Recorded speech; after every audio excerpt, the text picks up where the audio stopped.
We begin this morning in Victoria, where a gunman is on the run after a home invasion on the state's Mornington Peninsula. The violent altercation between two intruders and two residents, seeing a man and a woman killed.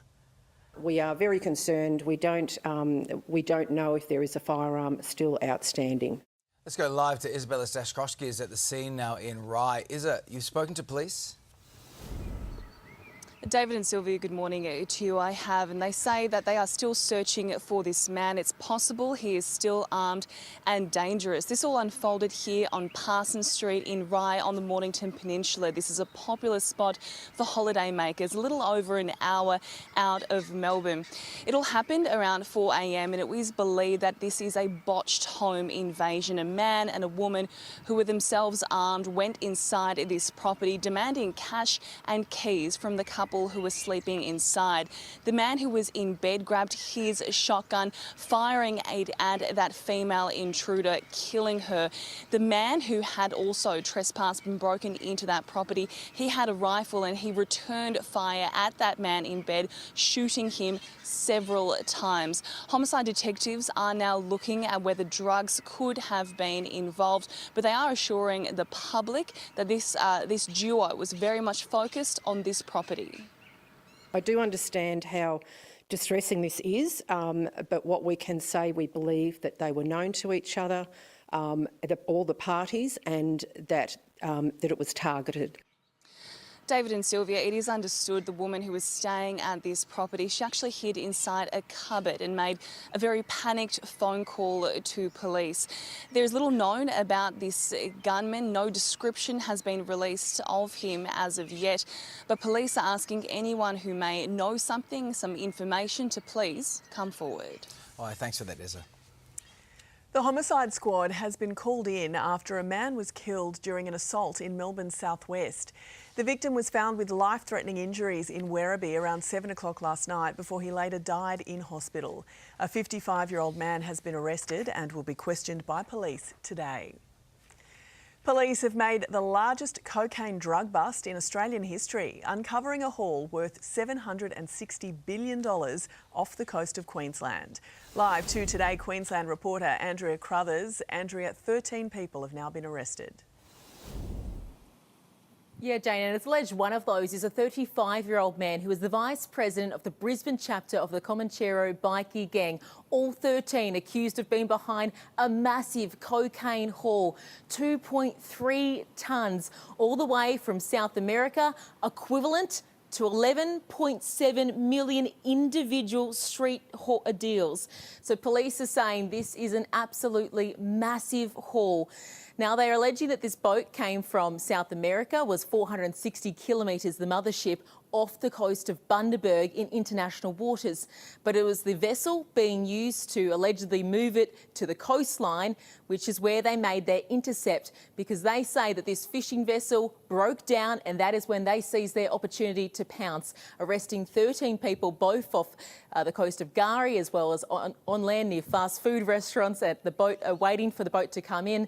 They are saying that all 13 are now potentially facing life behind bars. Jane. Andrea, thank you.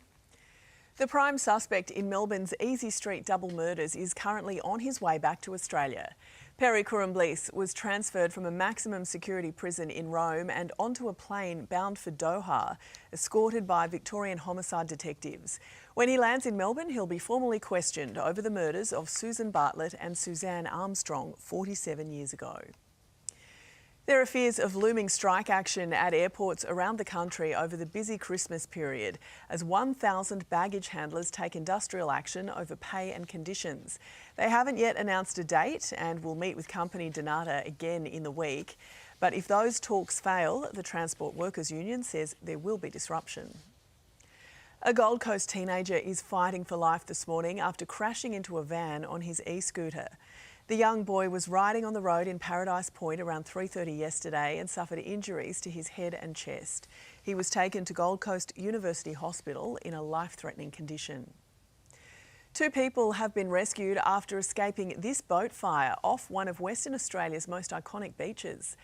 The fire began in the boat's engine bay before sparking an ocean emergency off the coast of Cottesloe.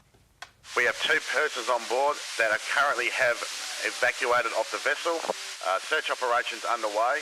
All vessels within 10 nautical miles, could you please make way to that area? 2 men aged in their 30s and 60s were brought back to shore safely. Police are hunting for a driver accused of a hit and run on Brisbane's south side. A red hatchback seen ploughing into a cyclist on Tarragindi Road in Maruka before speeding off. The woman on the bike was taken to Princess Alexandra Hospital. A 4-wheel drive has ploughed through a cafe on Sydney's northern beaches. The driver was captured finishing his coffee from the Sunrise Cafe in Warriewood before moments later returning through the shopfront's window. Obviously send everybody running. So we've come from inside the cafe, come out here. We've seen that the car has threaded through a parked car and mounted the curb. Incredibly, no one, including other drivers, pedestrians or even the barista, were injured. Beloved Australian TV icon and Neighbours star Ian Smith has revealed he's been diagnosed with cancer. The 86-year-old, who plays Harold Bishop in the iconic series, sharing the health update in an interview, describing his condition as non-fixable. He will now depart the show after more than 30 years. A devastating Royal Commission into veteran suicide has prompted the federal government to overhaul the culture of our Defence Force. The Albanese government promising a new agency focusing exclusively on veteran wellbeing, a new inquiry into sexual assaults and a new independent commission to oversee it all. Well, quite clearly, we need to do better. We are establishing this body right now. Our service personnel are humans and emotions are part of all that we do. Emotional intelligence will now be considered when deciding military promotions, and sex offenders will be kicked out of the force. If you or someone you know needs help, you can contact Lifeline on 13 11 14.